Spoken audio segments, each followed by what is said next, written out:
Estado. Básicamente, el proyecto tiene como un objetivo general para toda la implementación del proyecto, que busca de alguna forma, perdón, que me desacomoda, que busca de alguna forma mejorar el estado ecológico.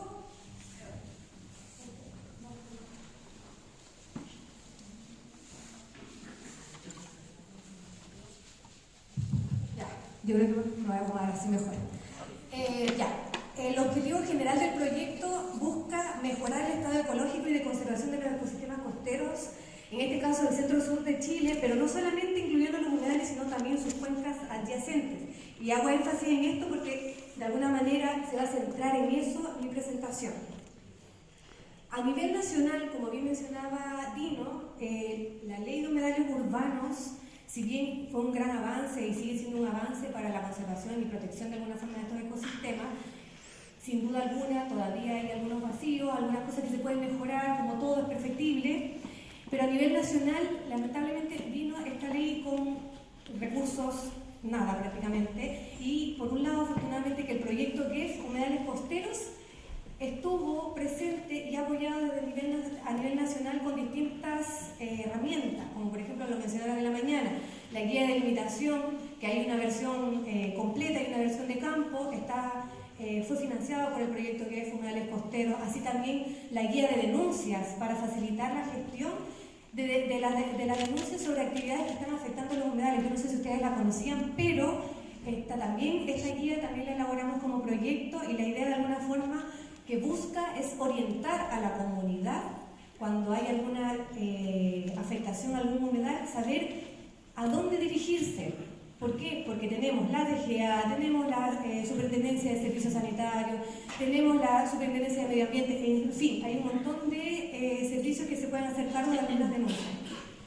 También elaboramos esta guía de buenas prácticas en humedales para el sector turismo y sector construcción. Estamos por publicar la del sector agropecuario y la del sector sobre el tema de áridos, que igual es un tema un poco complejo. Y también elaboramos esta guía de monitoreo de humedales que en realidad entrega lineamientos básicos, por decirlo de alguna forma, de cómo la ciudadanía o la academia u otro puede hacerse cargo del monitoreo de los ecosistemas de humedal. Toda esta información, incluyendo el libro Humedal Costero de Mantagua, fue elaborado por el proyecto que es Humedales Costeros y ha sido uno de los grandes insumos, y de hecho ahora tuvimos la oportunidad, nos hubiera encantado entregarle un ejemplar a cada uno, pero ustedes saben que los recursos son finitos, por lo tanto lo que pudimos realizar ahora es entregar uno físico por organización, y en el separador que tienen está por el lado de atrás la versión digital, que la pueden descargar, la pueden compartir. Y toda esta información y más, de hecho, ustedes la pueden descargar este código QR que también está pegado en la parte de arriba. Y ahí está toda la información con respecto a la ley, el reglamento, hay resúmenes sobre el reglamento. Las presentaciones de nosotros también van a estar en esa carpeta, pero quizás al final de la jornada mañana, pero las vamos también a colocar. Bueno, ya lo que viene en el fondo. Los planes de gestión integral de alguna forma buscan realizar esta gobernanza tan añorada por todos, ¿cierto? Yo creo que algunos supieron cuando se declararon los 5 humedales urbanos. De hecho el número 100 fue el humedal de Mantagua.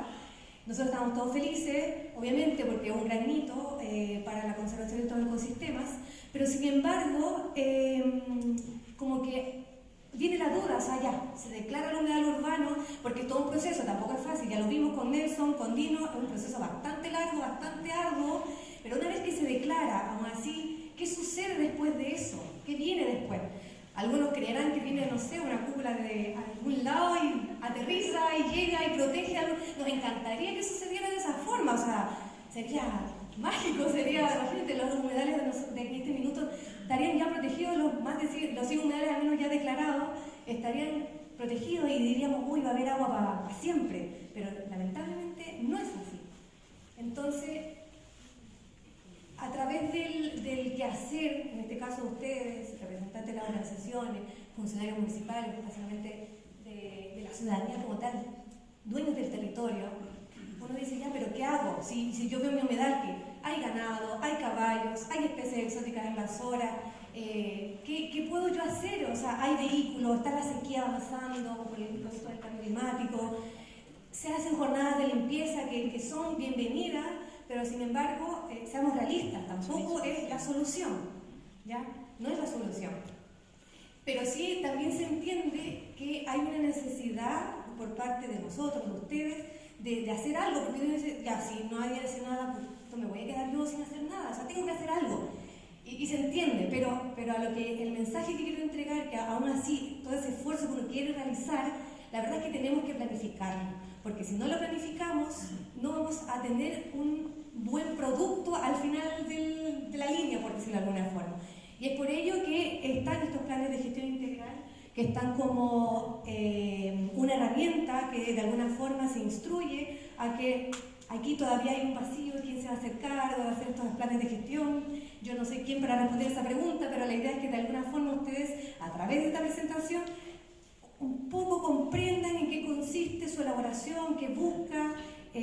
Yo les voy a pedir paciencia porque la presentación es un poquito larga, pero yo creo que lo conversamos de forma interna, que es importante que conozcan. ¿Ya? Indudablemente no vamos a poder abordar todo lo que quisiéramos, pero vamos a hacer el esfuerzo de relevar lo más importante. Bueno, como menciona acá, el plan de gestión es una herramienta clave a la hora de gestionar y hacer conservación en nuestro ecosistema, el cual pretende ser la base para la planificación y la gestión participativa de la conservación y el uso sustentable del humedal y sus subcuencas aportantes para los próximos 10 años. Eso es lo que busca un plan de gestión integral. Está pensado en abordar las distintas amenazas que están sucediendo en nuestros ecosistemas y busca de alguna forma, haciendo gobernanza local, disminuirla y en lo mejor de lo posible erradicar esas amenazas. Ese es como un poco más o menos el norte que busca. Y obviamente que al reducir las amenazas estamos de alguna forma conservando nuestros ecosistemas, ¿cierto? Pero antes de continuar, yo quiero hacer un poquito, relevar unas ideas fuerza. Por ejemplo, si yo les pregunto, ¿me levantan la mano? No. ¿Quién sabe cómo entra agua a un humedal? ¿Qué se les ocurre? ¿Qué se les viene? ¿Napa subterránea? ¿Ya?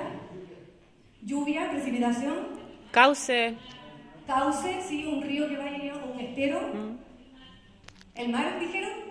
El mar, ¿cierto? Por las mareas, porque son costeros. Ya, eso no es natural, es una parte de las amenazas que hay que en el fondo abordar. ¿Y cómo sale? ¿Ah? Evaporación, ¿ya? Sí, llegan al mar, exacto. Ya, pero de forma natural, en este caso. ¿Cómo sale el agua de forma natural? Infiltración también escuché por ahí, ya. Vamos a seguirlo abordando. ¿Alguien conoce de sus propios territorios, conocen el hidroperiodo de su humedal? Así como la estacionalidad, creo que más o menos tienen conocimiento, ¿cierto? Porque ustedes viven ahí. ¿Conocen el contexto físico-químico del humedal? Si es un humedal de agua dulce, si es de agua acuarina, agua salada. Eso algunas veces se puede deducir, no siempre, porque en los ojos de Yoyeo, en el mar de Yoyeo, una laguna es salada o acuarina y la otra es dulce, a pesar de que está tan cerca de la costa. Pero es importante conocer ese contexto. Bueno, yendo un poco a la pregunta anterior, ¿cómo entra el agua? Es un esquema bastante básico, ¿cierto?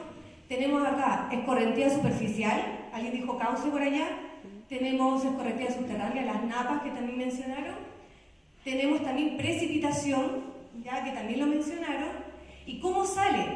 Bueno, también entra por las mareas, también lo mencionaron, así que es un 7. ¿Cómo sale cuando hay desembocaduras, por ejemplo, si llega a la escorrentía superficial? También por escorrentía subterránea, también hay una mezcla que se produce en las desembocaduras de los esteros o ríos en la zona costera que se produce de forma subterránea hacia el mar, por infiltración, por evaporación o transpiración de en este caso de las especies vegetales. ¿Ya? Teniendo ese contexto un poco más claro, el contexto físico-químico e hidrológico de ese humedal no solamente es un reflejo de las condiciones ambientales del clima, sino que también de la topografía, ¿cierto? Alguien mencionaba antes algo, el tema de las quebradas, son importantes, pero ¿se entiende en la definición de cuenca? ¿Alguien me puede decir? Bueno, ahí está, pero en sus propias palabras. ¿No? Es una olla hidrográfica. Sí, pero ¿qué hace además? Que drena el agua, ¿cierto? Tiene, en este caso, tiene un punto de drenaje. Este es un ejemplo de la cuenca del río Maipo. A todo esto, yo no sé si ustedes sabían, pero el punto de drenaje, que en este caso pueden ser ríos, costeros, tienen el nombre de la cuenca. Tienen el nombre de la cuenca.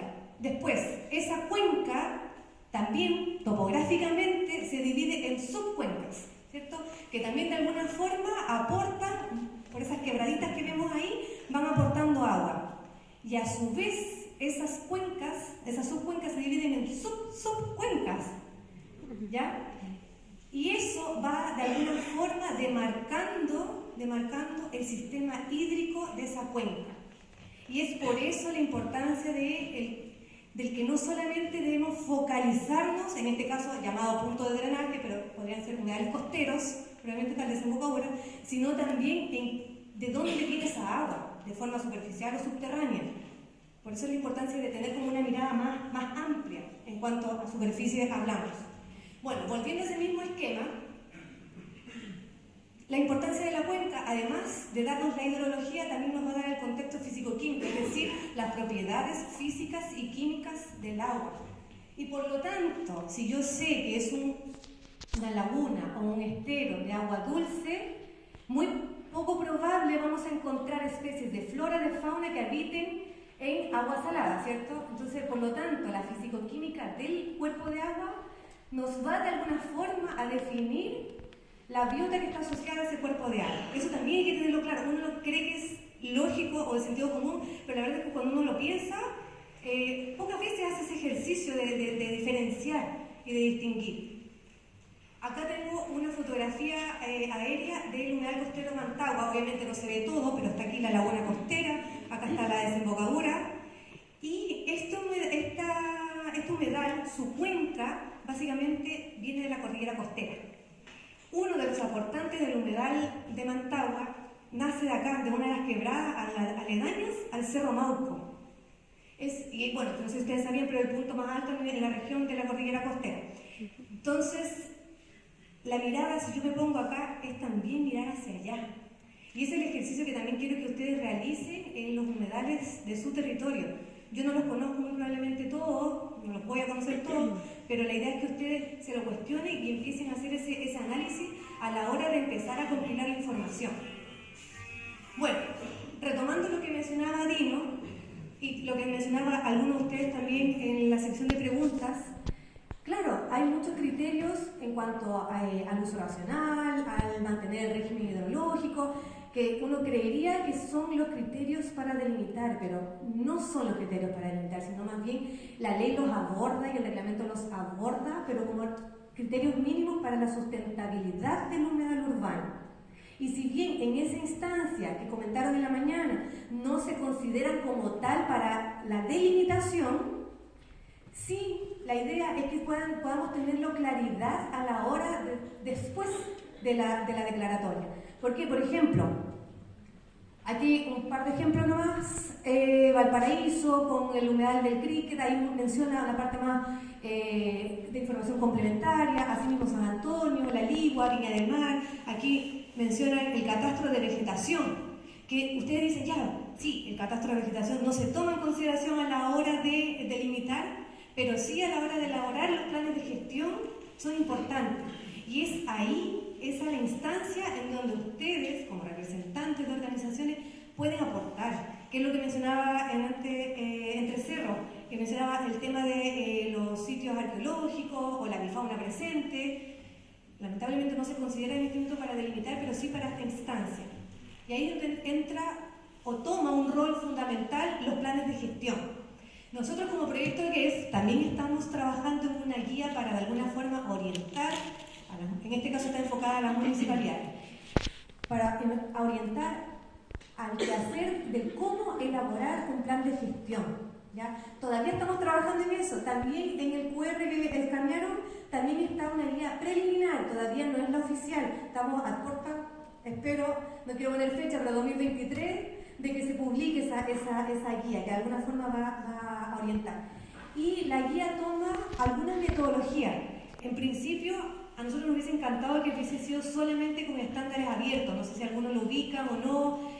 Para la elaboración de los planes, básicamente la CONAF los usa para los planes de manejo dentro de las áreas silvestres protegidas.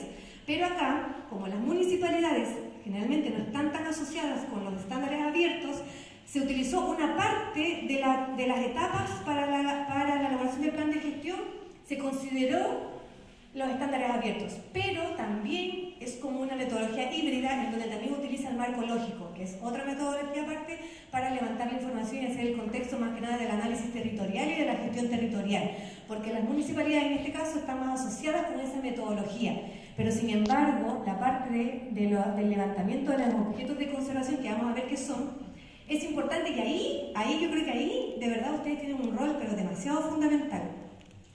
Bueno, yo les quiero comentar acá la experiencia que hemos tenido con la Municipalidad de Quintero, porque, como les mencionaba, el humedal de Mantagua está en la comuna de Quintero, y nosotros como proyecto GEF, en todos los humedales, los 5 pilotos, hemos abordado y elaborado un plan de gestión.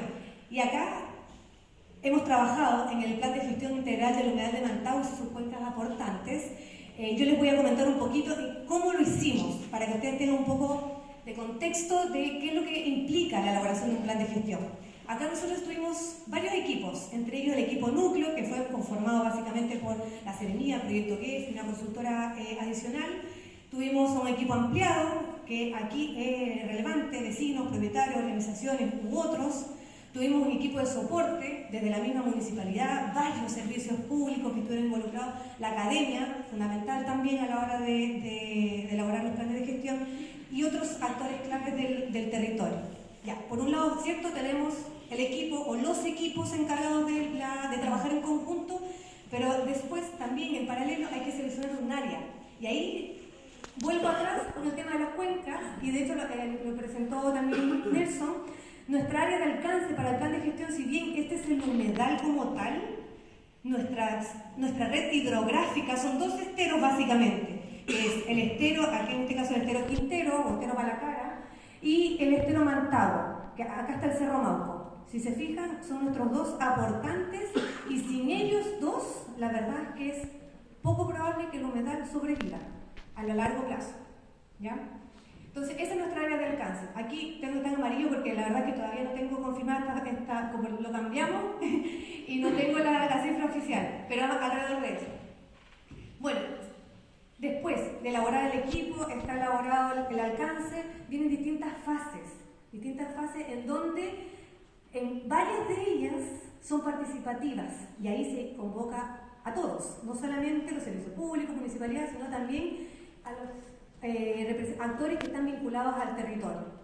Hicimos varios talleres, como por ejemplo el de formalización de actores, y súper importante, el de la identificación de los objetos de conservación, en este caso biológico, aquí cultural, y después una identificación de los usos para proponer una zonificación. En esos talleres también la idea es que de forma participativa se elabore la misión y la visión a 10 años del humedal, en este caso de Mantagua, en donde a través de varias opiniones de los actores pudimos establecer una visión que el humedal de Mantagua es un refugio de la naturaleza, pero a la vez un resguardo del patrimonio cultural y un laboratorio para la sustentabilidad. En fin, eso es lo que uno busca o a largo plazo de sus ecosistemas. Dentro de las etapas participativas fue la selección de los objetos de conservación biológica y cultural. Por ejemplo, en sus humedales de su territorio, cuando les toque mencionar algún objeto de conservación biológico, ¿qué se les viene a la mente antes de seguir? Picaflores. ¿Ya? ¿Picaflores? ¿De qué humedal, disculpa? Parque Cintura. Ya. ¿Alguien más? Sí. ¿Pero de flora, de fauna? Flora y fauna, ya.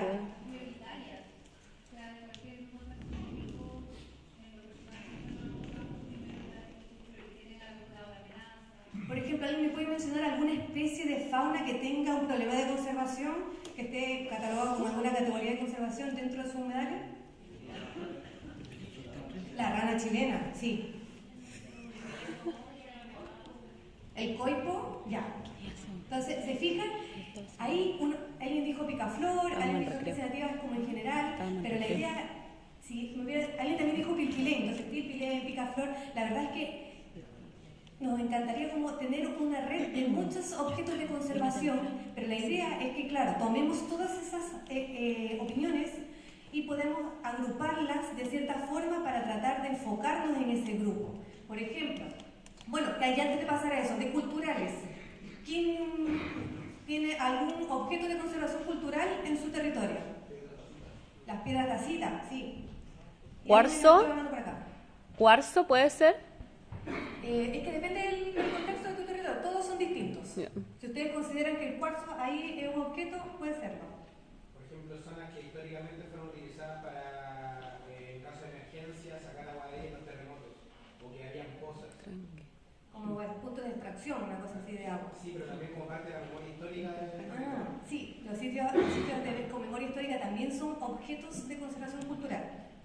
Ya, eso es como para que entiendan, se fijan que ahí se van saliendo muchas ideas y se pueden ir agrupando. Y ahí es por ello que nosotros acá, al menos en Mantagua, se seleccionaron estos. El bosque y matorrales esclerófilos, la avifauna, el sistema hidrobiológico, que aquí, ojo, engloba no solamente el espejo de agua, todo lo asociado, vegetación palustre, anfibios, peces, porque si me pongo a ponerlos todos por separado, la verdad es que a la hora de elaborar todo esto, que después lo vamos a mencionar, el modelo conceptual es muy grande, entonces tratemos de agruparlo. Sistema hidrobiológico, después está el sistema dunario, todos, no sé si la mayoría conoce acá, pero tenemos el gran campo dunar de Ritoque, que está al lado de nuestro, es parte de nuestro ecosistema, ¿ya? De hecho, también hay un capítulo en el libro que lo escribió Germán Manríquez sobre ese ecosistema, así que lo tienen también dentro del libro. Los murciélagos, ¿por qué? Por eso les decía que cada territorio es distinto. Mantagua es reconocido como un sitio ICON, es un sitio de importancia internacional para la conservación de murciélagos. Existen 6 especies de murciélagos. Entonces, ¿se fijan? Entonces, seguramente, si se ponen a pensar qué especie tiene problemas de conservación en su territorio, podrían también focalizarlo a ese grupo de especies. Y para los culturales tenemos acá los sitios arqueológicos que están distribuidos a lo largo del campo dunar y alrededor del humedal, de la última parte del humedal, y también sitios arqueológicos en el Cerro Mauco, no sé si alguno ha tenido la oportunidad de ir, sí. Y también testimonios y lugares patrimoniales, que era lo que tú mencionabas hace un rato atrás, también pueden ser considerados dentro como objetos de conservación cultural, ¿ya? Y obviamente posicionarlos dentro de nuestra área de alcance, ¿dónde están?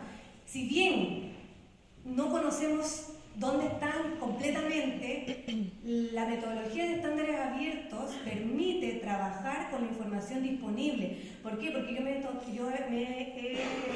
topado con instancias donde me dice, oye, pero hay que hacer una consultoría para, no sé, o un estudio para hacer un levantamiento de línea base porque sabes qué, que hay poquita información. Pero si empiezas a buscar, quizás hay tesis, algún informe, hay información. Y con la que haya estándares abiertos te permite trabajar sin prejuicio de que después de la implementación, se siga levantando más información, ya porque tampoco va a estar escrito en piedra, se puede mejorar, se puede hacer una mejora, una evaluación y una actualización del plan de gestión. Ya, dicho eso, seleccionamos los objetos de conservación, ¿cierto? Que pueden ser la avifauna, pueden ser las especies de flora nativa, por ejemplo, y lo cultural, los sitios arqueológicos. Dentro de la metodología se elabora este modelo conceptual. Este es un esquema bastante básico para poder entender cómo se trabaja. Se selecciona una amenaza directa, por ejemplo, para la avifauna. ¿Alguien me levanta la mano una amenaza que considere para la avifauna? Perros. El hilo curado. Hilo curado. Perros. Deforestación. Gatos. Deforestación. El humano. Deforestación. Humano, sí. Hay montones, ¿cierto? Totalmente. Inmobiliaria, ¿cierto? El tema de la construcción inmobiliaria. También son amenazas. El hilo curado. Todo el rato. Ya, ¿y cuál sería? Ya, supongamos que los perros y gatos. No. Lo tomamos y lo colocamos aquí arriba. Es decir, especies exóticas invasoras, en este caso perro y gato. ¿Cuál sería el factor contribuyente para que haya perros y gatos en el humedal? El abandono de mascota. El abandono, ¿qué más? La tenencia irresponsable. Exacto, justo el abandono, el sacar a pasearlo sin correa, el no tenerlo con las vacunas al día, todo eso se engloba en una tenencia irresponsable. Por lo tanto, ese es mi principal factor contribuyente a la presencia de perros y gatos en el humedal. ¿Cómo yo puedo solucionar eso? De ninguna manera. ¿Ya? Educación ambiental. No. Fiscalización, ahí sí. Porque si hay abandono, están ahí abandonados. ¿A quién se va a culpar? ¿Te fijas? ¿Qué otra estrategia? No. ¿Seguridad? ¿En qué sentido? En nuestro caso en Algarrobo, Era imposible. en verano, como que íbamos con inspección municipal o seguridad pública a dar una ronda por el humedal. Bueno, claro, aprovechamos de educar y fiscalizar. No sé, si el perro tenía el chip, por ejemplo, que estuviera con las correas. Bueno, nunca tuve un caso así como... Principalmente educamos, pero esa era la misión. Justamente, ya varios dijeron, educación ambiental, tratar de no solamente educar en los impactos que produce en los perros y gatos, sino también educar en cómo se deben conservar, si nadie dice que no tengamos mascotas, sino que tengámoslas, pero de forma responsable. Además, otra estrategia que mencionaba, disculpa tu nombre, que mencionaba Diego, tiene relación con las municipalidades, porque ellos también tienen, no recuerdo el nombre específico, pero tienen operaciones, como una estrategia para hacer... Sí, operativos para el control de perros y gatos, que también ponen chips, también entiendo que hacen, ¿cómo se llama?, esterilizaciones. Entonces, se fijan, ahí van sacando, y ahí tenemos dos estrategias distintas que se pueden ir asociando. Y esas estrategias van como en este cuadrito, ¿ya? Entonces, ese es más o menos el contexto que quiero que se pueda captar. Hay muchas amenazas. Hay muchas que están ya, de hecho se comparten, el tema inmobiliario, el tema de los perros, el tema de la basura, los vertidos, por ejemplo, que a veces también hay, lamentablemente. Hay montones que afectan. Y de hecho haciendo como un poquito una revisión, ¿se acuerdan que en el formulario cuando se inscribieron se les consultó cuáles eran las dos principales problemáticas de su territorio en sus humedales? Entonces, por ejemplo, no sé, acá está el microbasural y tomas de terreno, ojo también, que eso es una de las amenazas o problemáticas más que amenazas que están afectando nuestros humedales. El turismo sin manejo del lugar, no sé, invasión por animales domésticos, la construcción, aquí dice construcción de plantas de alcantarillado sin tomar medidas de mitigación. Es muy complejo. Generación de, otra vez, microbasurales, contaminación y extracción de agua no regulada. Y en fin, me encantaría haberlos puesto todos, pero es como hice una selección así al azar y los coloqué acá. Pero la idea que yo quiero mostrarles es que si bien estas problemáticas que les mencioné acá se repiten en la mayoría de los humedales, la verdad es que en su territorio, cada humedal, cada ecosistema tiene su propia idiosincrasia. Es decir, va a tener sus propias amenazas. Si bien ya van a empezar a salir planes de gestión integral de algunos ecosistemas, que pueden ser una guía, pueden ser de alguna forma orientarlos para implementarlos o adaptarlos a su territorio, la idea es que ustedes de verdad hagan una selección de la problemática de sus humedales. Solamente para contarles, acá en el humedal de Mantagua, nosotros hicimos una selección en donde abordamos estas amenazas: contaminación, presencia del tránsito de vehículos, porque es un humedal costero y está lleno de vehículos los fines de semana, sobre todo en verano, disminución del espejo de agua, perros y gatos que deambulan, cambios en suelo, los sobrevuelos también, a nosotros nos tienen por las malas prácticas, y básicamente son las malas prácticas. Nadie dice que no estén, porque nos encantaría como decir, no, prohibir, pero hay que adaptarnos, ¿cierto? Hay que adaptarnos, y ahí es donde las buenas prácticas como que juegan un rol fundamental. Y así. En fin, entonces ahora que tenemos identificadas las amenazas, podemos continuar, ¿cierto?, con el proceso en donde este es un ejemplo de nuestro pequeño recorte de modelo conceptual, del mapa conceptual, para la amenaza de perros y gatos que deambulan libres en el humedal. Si fijan, tenemos varias, en este caso en Mantagua,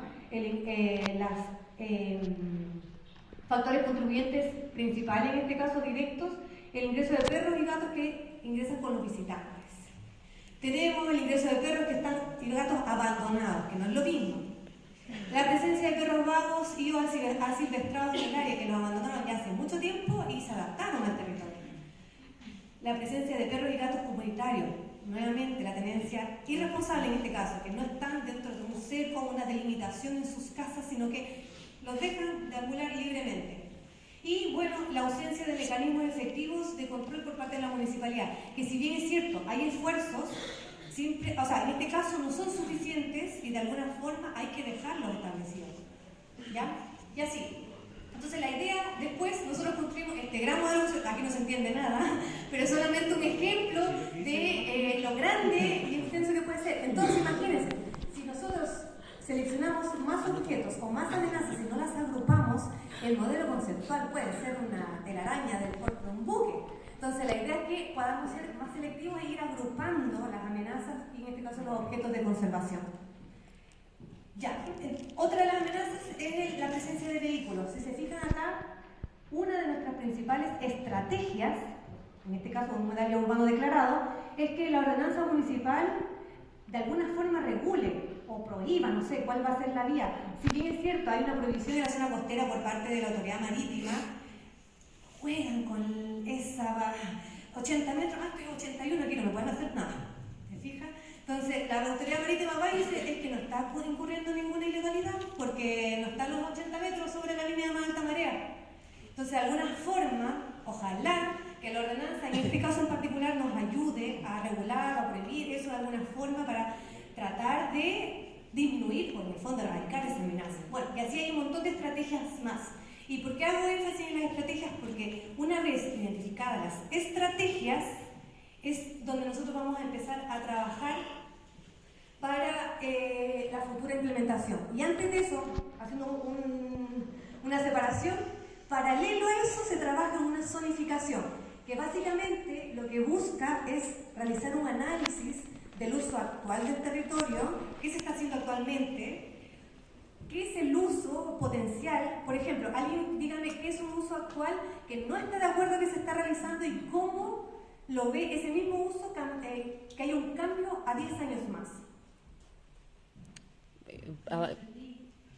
Ahora un uso actual que está afectando el humedal y a 10 años más, ¿qué te gustaría que haya en ese mismo lugar? Basural, hay un basural en el humedal actualmente. Y, obviamente, y tapa el cauce, que no haya ninguna ¿cierto? basura. Sí.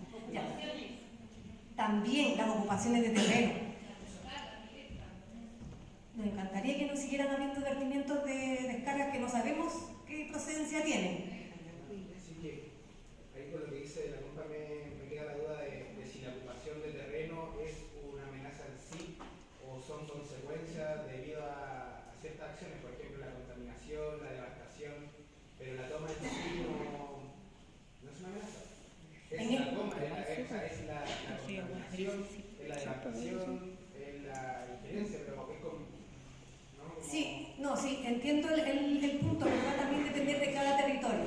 Si esa toma se está realizando en un lugar donde de alguna forma es un afluente o suministra agua al humedal como tal, obviamente está haciendo una amenaza. Pero si no hay un impacto como tal, sea ese u otro, ahí cada ecosistema va a ser distinto y puede que no sea categorizado como una amenaza. Y más bien la gestión ahí va por otro lado, quizás con la planificación territorial, que no hubo en su minuto, y hay un montón, si uno empieza a hablar del tema de las tomas y de las viviendas que están de alguna forma irregular, da para mucho rato. Pero si la amenaza es contaminación por los desechos de la casa, igual la estrategia puede ser la realización de baños secos. También puede ser. Que no tiene que ver necesariamente con el uso del suelo, sino que el uso del suelo responsable también con el ecosistema. Sí, va a depender de cada ecosistema. Si en ese ecosistema del que tú hablas, probablemente hay de mutuo acuerdo y todos concuerdan de que las tomas, o en este caso las viviendas que están de forma irregular, no están haciendo una amenaza como tal, no son una amenaza, ¿te fijas? Entonces hay que conversarlo y en el fondo que todos tengan la oportunidad de discutirlo, ¿ya? Bueno, en base a eso, nosotros elaboramos una propuesta de zonificación en donde, ojo, esto es una propuesta, siempre se va a hacer una propuesta, no es la última palabra, siempre va a ser perfectible, siempre se va a poder modificar. Esta parte nosotros también le hicimos, este proceso también fue participativo, en donde se comparó los usos actuales con los usos potenciales y y cómo eso compatibiliza con los objetos de conservación, que era un poco la discusión que estábamos teniendo en este minuto, cómo eso afecta a los objetos de conservación biológicos y culturales, porque también hay, lamentablemente, cuando hay sitios arqueológicos como Conchales, por ejemplo, también hay una afectación a ellos. El hecho de que estén ahí, que quizás no sé, no haya una muerte de por medio como sí lo es con la flora o la fauna, es una afectación al patrimonio arqueológico. Ya, entonces se hace una comparación y se establece una zonificación y se propone esa zonificación, y en base a esa propuesta uno también realiza las estrategias. Entonces, dicho lo anterior del modelo conceptual y la zonificación, es que nosotros podemos decir ya, ¿y ahora qué más? Entonces, ahora viene como la parte ya más bien de la gestión territorial, en donde la idea es tomar estas estrategias y darles acciones. Por ejemplo, estaban mencionando hace un rato atrás, una estrategia era la tenencia responsable, ¿ya? Una estrategia era la educación ambiental. ¿Cómo lo pongo en la práctica? Una acción concreta. Aula abierta en el humedal un día, una vez al mes. ¿Ya? ¿Sí? Una instancia en el fondo para que puedan hacer educación por un lado y por otro lado puedan ser conscientes de lo que están, de la información que están recibiendo. Otra acción, ya, los operativos que realiza en este caso la municipalidad o también pueden ser organizaciones. Ya, se fijan que ahí van saliendo, entonces la idea es tomar las estrategias, que no queden solamente como me gustaría que hubiera tenencia responsable, sino que hacerse cargo. ¿Qué implica la tenencia responsable? ¿Cómo yo puedo aportar a la tenencia responsable o a la educación ambiental? Y esas son las acciones, ¿ya? Y ahí se elabora un plan de acción. Y ese plan de acción, como bien dice su nombre, son actividades, acciones que se van de alguna forma detallando. Y tiene que haber una priorización, porque nos encantaría poder abordar toda la amenaza en 1 año, 2 años. Nosotros dijimos, todas las amenazas que le mostré hace un rato atrás, sería espectacular que las pudiéramos abordar en 2 años. Pero eso es imposible, seamos realistas, no es posible. Entonces, hay que priorizarlas al corto, mediano o largo plazo su implementación. Pero no solamente eso, sino también quién se va a hacer cargo. Porque todo dice ya, aula abierta, operativos, pero ¿quién va a ejecutar eso? Entonces eso también debe estar establecido, en este caso propuesto por parte de ustedes y la municipalidad. ¿Quién se va a hacer cargo? ¿Qué costo tiene? Porque seamos realistas también, no todo es costo cero. Por ejemplo, este de acá, ya, para la amenaza de incendios forestales que se identificó cerca del humedal de Mantagua en su área de alcance, hay 2 estrategias propuestas: alianzas con CONAF para el control y prevención de incendios y la educación para la prevención de incendios. Al abordar estas estrategias, colocamos una actividad para cada una: establecer acuerdos con CONAF, entre la municipalidad y CONAF, e implementar un programa de educación y sensibilización para evitar incendios forestales. Nos dimos cuenta, al hablar y trabajar con la municipalidad y con distintos departamentos, que ellos ya estaban trabajando en eso. Ya tenía, antes de que el plan de manejo les dijera, el plan de gestión, les dijera, ya tenía dentro de su quehacer hacer prevención de incendios forestales y trabajar colaborativamente con CONAF. Por lo tanto, en este caso no fue necesario un costo adicional, ¿ya? Pero van a haber estrategias o actividades que sí requieran un costo. Por ejemplo, para la amenaza de especies exóticas invasoras, una estrategia es el plan de control de especies exóticas invasoras, porque en este minuto, ojo, que las estrategias que ustedes proponen en el plan de gestión no siempre van a ser cuando no hay una estrategia concreta en este minuto y uno dice, no puedo seguir porque no tengo una estrategia real, concreta. Se propone abordarla de otra forma. En este caso, la propuesta es un plan de control de especies exóticas invasoras. Y esa, a través de distintas ejecuciones, elaborar el plan, obviamente, y eso va a ser un costo, porque el primer costo va a ser una sola vez, pero va a haber un costo asociado. Después, implementar ese plan de control, después jornadas de voluntariado, que ahí puede ser la sociedad, la comunidad, las organizaciones que pueden apoyar, pero sin embargo, siempre va a haber un costo asociado. Y no sé si están conociendo, pero las especies exóticas invasoras, por algo tienen su nombre, son tan invasoras, que son tan difíciles de erradicarlas, que no solamente es suficiente una sola vez un esfuerzo. ¿Quién ha intentado sacar zarzamora? El aroma. Eucalipto. El aroma. El aromo, sí. Ricino. Qué impresionante, o sea, como una sola vez nunca va a ser suficiente. Entonces son, en este caso, costos asociados con una frecuencia anual. Ahora también son costos estimados, porque uno dice, ya, ¿cuánto voy a gastar? 3.222.000. No, o sea, generalicemos y digamos un costo asociado, y ahora todo esto también siempre puede ser modificable, también puede sufrir cambios, ¿ya? Bueno, en virtud de las problemáticas anteriores, también seleccioné las acciones que en este caso habían propuesto. Por ejemplo, no recuerdo bien cuáles eran las amenazas, pero parece que acá era microbasurales, ya, educación ambiental y denuncia.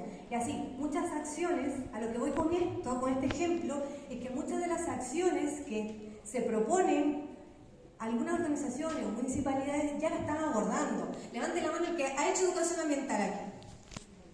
¿Cierto? Levante la mano quien ha hecho jornadas de limpieza.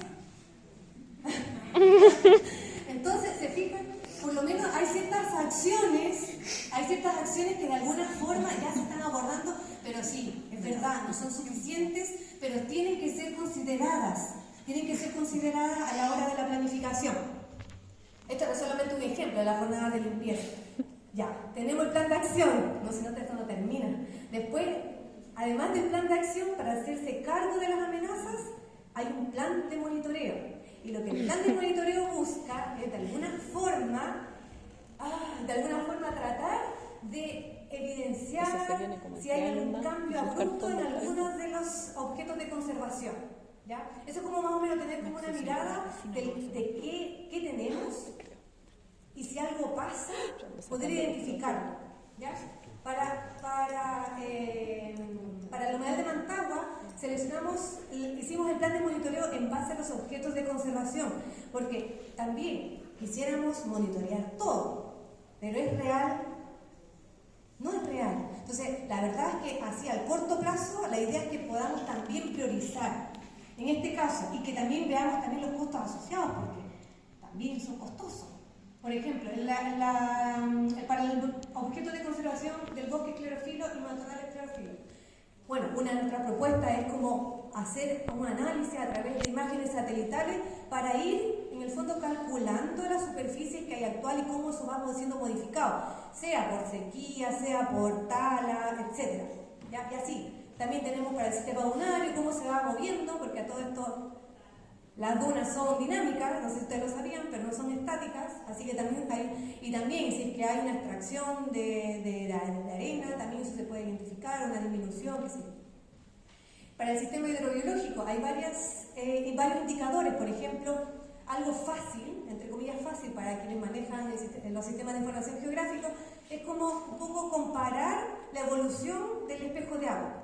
Ya, actualmente, no sé, hay 25 hectáreas, en invierno, en verano quizás 20, pero ir identificando esa dinámica, y después, cuando en algún año, en invierno ya no sean 25, sino que sean, no sé, 20, y en verano sean 15, obviamente algo está pasando, además del cambio climático y el tema que hay poca disponibilidad de agua. Puede ser que otra cosa esté pasando, como, no sé, el encauzamiento del estero, o la desviación de las aguas, o extracción de las napas subterráneas, etc.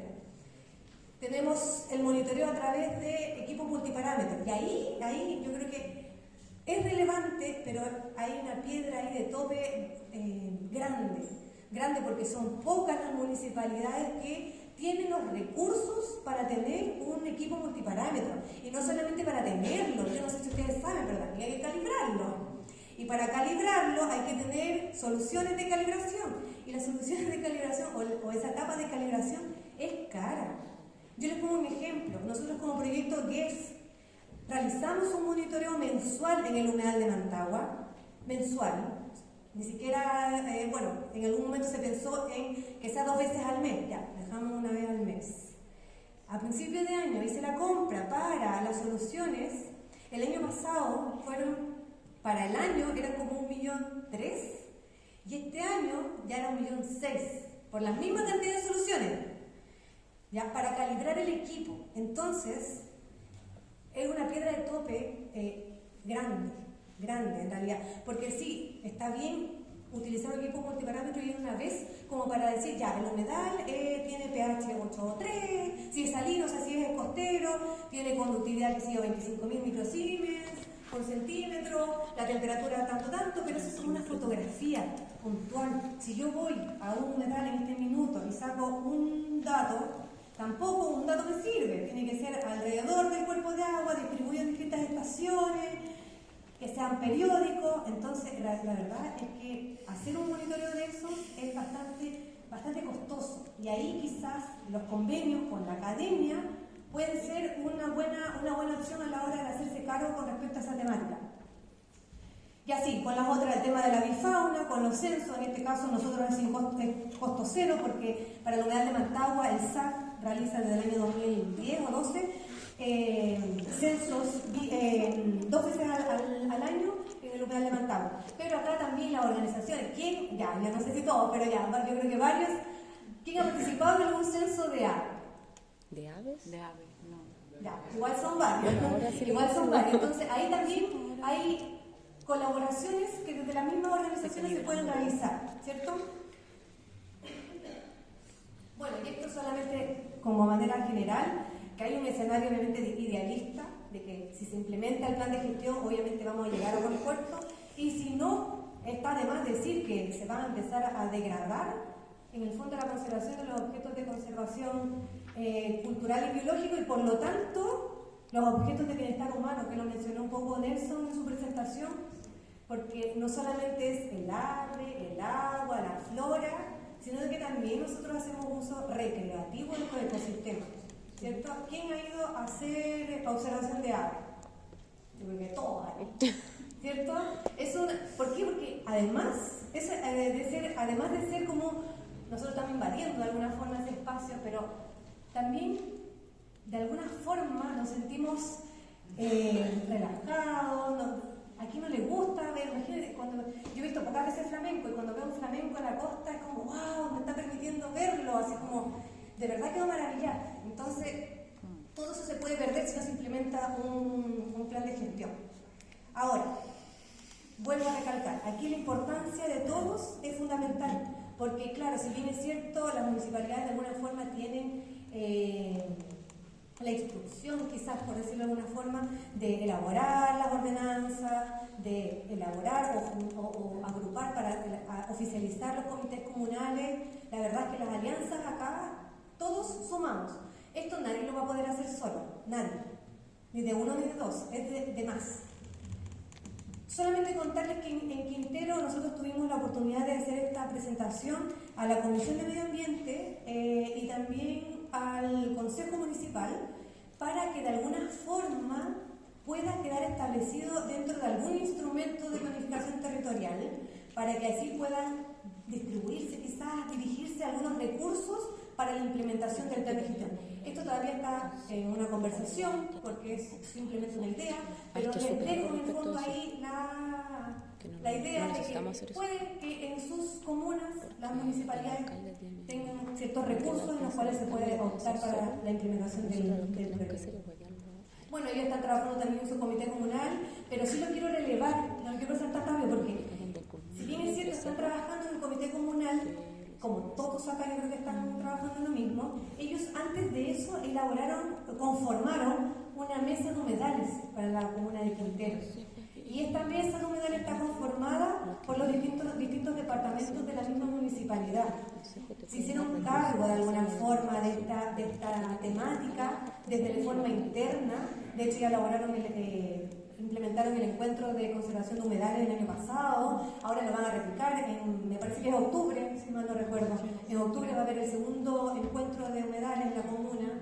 Y en fin, están haciendo un montón de otras actividades desde la mesa de humedales. Así que eso también es una instancia que yo no sé si es viable o no dentro de sus propias municipalidades, de sus propias comunas.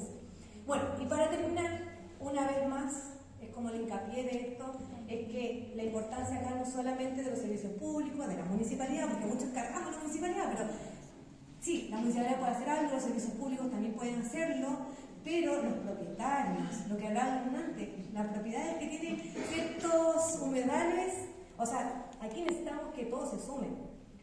Es difícil, es una tarea muy difícil, porque aquí las organizaciones estamos del mismo lado, el servicio público está del mismo lado, la municipalidad está del mismo lado, pero los propietarios, los dueños, lamentablemente, de los terrenos aledaños al cuerpo de agua, no muchas veces están de nuestro mismo lado. Y es ahí, es como esa pata coja, como si todos aquí conformáramos una mesa de 4 patas, pero aquí hay 3.